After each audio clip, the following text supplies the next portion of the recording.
Yo, what is good, YouTube, and welcome back to another JC2K video. In today's video, I'm going to be building the best team possible for less than 100,000 MT here in NBA 2K23 MyTEAM. Before we hop into the video, if you haven't already, make sure you hit that subscribe button. Help me push towards the 11,000 subscriber mark on the channel. I upload every single day, and I would really appreciate it if y'all do subscribe. So, this team, I did include one free card. Y'all will see who it is. It is a very easy free card to get. There are lots of other free cards that have come out this season between the Pete Maravich spotlights and the bracket busters takeover players and all the RNG players and all that stuff that could also factor into this team, so keep that in mind.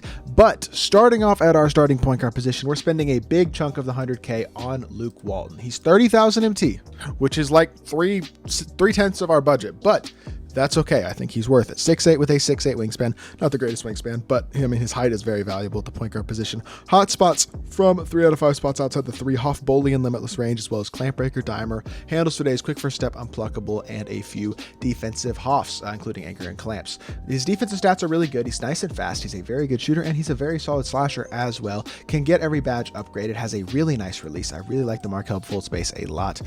He's got the MJ dribble style. John Wall escape is really good. DeMar DeRozan size is very good. Lillard behind the back is best behind the back in the game. He's got normal leaner, and he's got quick drops off one. So overall, he's just got really good all around animations to go with very solid stats, good size at the PG position, and super good diverse badges. So I think he's an awesome option despite how expensive he is. Cam Reddish is going to come in at the 2 for 9,000 MT. He's 6'8" as well, 7-foot wingspan, so he gives you great size. The 2 hotspots from everywhere. 10 Hoffs include Limitless takeoff and posterizer, catch and shoot, corner specialist, Limitless range, clamp breaker, quick first step, clamps and glove, as well as off-ball pest. Again, every badge upgradable. 93 speed and excel, 90 shot 3, 95 driving dunk, super solid defense, especially a high lateral quickness and steal. He's got a good release, normal leaner, not the greatest sigs. I don't love pro size of Kobe escape is fine. Wiggins behind the back isn't very good. MJ dribble style is nice though. His dunk animations aren't anything crazy, but he's got really good stats and badges, solid animations, a good release, and very good size at the shooting guard position, making him a really nice budget option for only 9,000 MT. At the 3, we got like a super budget option. Danny Manning. He's only 3.5 KMT, which is kind of crazy to me because he's actually really good. He's 6'10", so he's got great size. Hotspots from both corners. 10 Hoffs include Bully, Limitless takeoff, posterizer, masher, clamp breaker, quick first step, and a few good defensive badges. Defensive stats are super solid. He's a good dunker, good speed, and a capable shooter. Does not have the greatest release. I don't like the magic release. Even on very quick, it's not that good, but he's got normal leaner. He's got really good sigs. I mean, Harden size is good. John Wall escape is great. Lillard behind the back is the best escape, is best behind the back in the game. He moves really well. He's got great size and really versatile defensive ability at the 3, and he's so cheap for only 3.5K. It's an absolute steal. Our one free card is coming in here at the 4. It's going to be Charlie Villanueva. There's lots of other bracket busters players you could throw in here, like Jared Jeffries and Ed Pinckney and Justin Jackson, as well as obviously all those RNG players like Mike Bantam and Danny Ferry and Billy Knight and Purvis Ellison, the spotlight players you can get from that Pete Maravich crowd. All that stuff are just free cards who are available this season as well. But Charlie Villanueva, 6'11", hot spots from everywhere outside the 3, a bunch of good shooting badges, especially on the card, but good finishing and defensive, a couple good defensive Hoffs as well. He's not the greatest defender in the world, but he holds his own there, and he's got good size at 6'11" at the power forward position. Has a nice player build as well. Great rebounder, good speed, great shooter. I really think he's an awesome shooter. This Rui Hachimura base is very similar to Carmelo base, and on very quick, it is really good.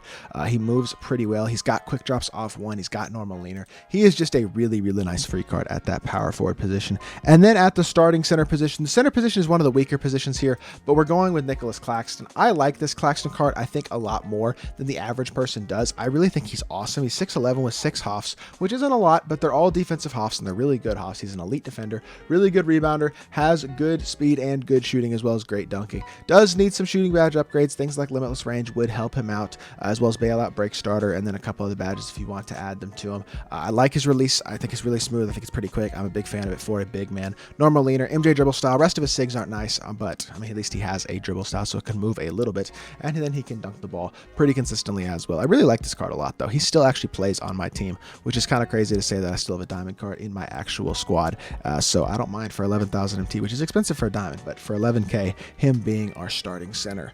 Now, back up point guard position is going to be Matisse Thybulle. Matisse has been one of the more underrated players, I feel like, that came out in the out of position drop. He is like not incredibly well sized at only 6'5", but 6'10" wingspan is good. Hotspots from nearly everywhere except for these 2 corner spots. 95 speed and excel, incredible defender, good shooter, and a very good dunker. Only gold shooting and finishing badges, but he's got all the key ones. Clamp breaker, quick first step, and then incredible defensive ability, which is super valuable being only 6'5". A very nice release, normal leaner, very good sigs and quick drops off one. Animation wise, exceptional. Size wise, not the greatest, but defensively absolutely phenomenal and very good offensively as well. He's only 6,000 MT as well, which is an amazing price in my opinion. RJ Barrett, backup shooting guard, honestly a very similar card to Cam Reddish in that his animations are kind of just solid, but he's got all the he's got a bunch of key badges across the board. Clamper, quick first step, some good defensive badges, catch and shoot, bully, limitless takeoff, posterizer, 94 speed and excel, 92 shot 3, 95 driving dunk, really good all around defense. He's just a nice versatile shooting guard option, very similar to Cam Reddish. Solid release, normal 2 leaner isn't as good as normal, but it's not bad. He's got the MJ dribble style. Rest of his sigs aren't that great. His dunk animations aren't crazy, but he's just another guy who's going to get the job done really across the board at that shooting guard position, which I think is very similar to what Cam Reddish can do. Not quite as big as Cam, but I think he's really good, and I do think he deserves a spot pretty high on the list. Backup 3, Jaden McDaniels, kind of similar to Danny Manning in all honesty. I'd say he's a little better defensively, not quite as good offensively. This card's main flaw is the fact that his release is not that fast, which is very similar to Danny Manning's main flaw as well. The release is not that great, but moves well. Good slasher, good stats, great defensive card, not a ton in terms of defensive, he's got most of the key badges outside of the defensive badges, but the defensive end is where he really shines. And he's 6'9", so he gives you good size like Danny Manning does as well. They're honestly very similar cards, both really capable defensively, good size, can shoot well, but not when they're not open, and they don't have the fastest releases, but are also capable playmakers with good sigs and all that stuff. And he's only 5,000 MT, which again is very, very nice to see.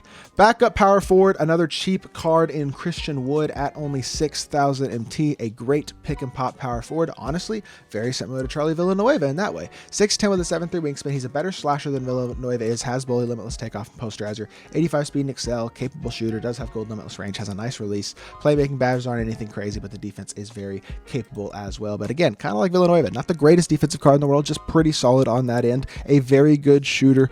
He's more athletic than Villanueva as a slasher, but they have similar speed. Both of them have very good releases. Seawood's release on quick is really good. MJ dribble style, but the rest of his sigs aren't great, but he does have quick drops off too, which is a good dunk animation right there. And he is a very, very solid backup power forward. And then backup center is Eddie Curry. I really wish that Eddie Curry was like the budget god that he's been in previous years, because there have been times when Eddie Curry is legitimately one of the best budget cards in the game. But this year, that's not quite true, and mainly it's because he doesn't have that good of a release. But he is 7 foot with a 7'6" wingspan, 11 hoffs, include a bunch of interior badges, quick first step, and some solid defensive badges, rebounding badges as well. Defensive stats are pretty good. He's a good rebounder. He's got decent speed, can shoot, and is a great, great dunker. I just don't like his release that much. It's slow. It is easy to green. It's just slow, and I don't like slow releases. That's why he doesn't start.